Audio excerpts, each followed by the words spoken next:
Hello everybody and welcome back to another session of art therapy. Today we are going to be making zentangles, and the process of zentangles isn't to necessarily reflect on your emotions. It's really just the process of art making meditation. And so what we're going to be doing today is, what I want you to do is think of an object that can be compartmentalized. So if you feel like you don't have a lot of artistic ability and you just need to get something on the paper, take something with a straight edge and make a bunch of straight lines going across the page. Otherwise, if you need a reference of something, you can just Google zentangles and find something that has, the key here is having areas that will have a lot of shapes that you can fill.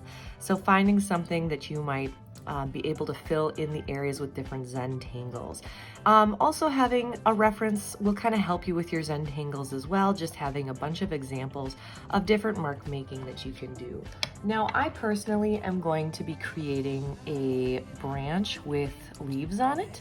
And so I'm going to first start off with a nice S curve. And I've also created a barrier with some tape here, just so that I could have a nice clean edge if I get to the edge of it, just like how washi tape makes everything nice and clean. So now what I'm gonna do is I'm just gonna take this and create an S curve going down. And I'm gonna make a couple others come up off of it. And then I'm gonna go off the edges here. I'm gonna make some leaves of different sizes. And these are gonna act as my different zentangle barriers. Okay.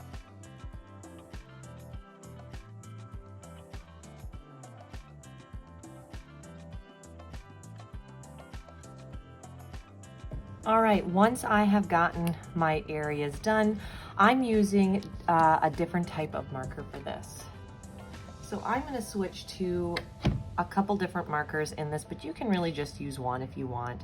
And I want you to choose one of the sections that you have created, either using grids or leaves, and you're gonna start to create your zentangles. Now, for my zentangles, I always start with just something simple. And what you wanna do as you're making these zentangles is clear your mind and just get into the process of making art. And the purpose of zentangles is to kind of release that need to make things look exactly the same. It allows you to have this repetition that will help you kind of to feel the flow and to just make you kind of relax.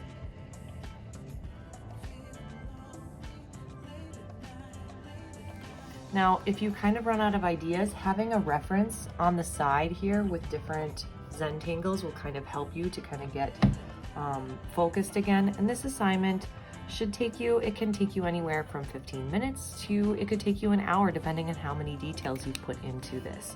So just spend some time just clearing your mind. If you want to, you can have some music in the background, but otherwise it's almost best just to stay quiet and to just listen to the noise of the pen moving across the paper and just focus.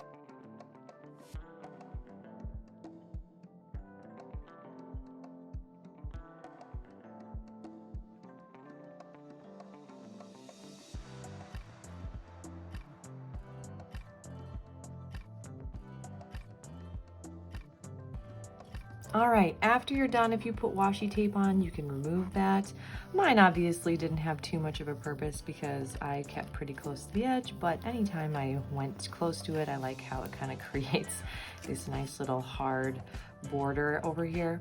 Now, something else that you should do as you're finishing up is kind of reflect on where your mind went to when you were just allowed to focus on the task of drawing all these lines. Were you thinking about what you needed to do? Were you able to clear your mind? What happened as you were working on this? How did you feel as you were doing this? So really reflect on your time afterwards. And once you're done, if you want, you can just kind of take some notes on your experience while you're doing it. Do some touch-ups and just kind of reflect on your overall feeling that happened as you were drawing. So I hope that you found this helpful. I hope that you had a good time, and I hope, of course, that you feel a little bit more mentally healed. Have a great day, everybody. Bye.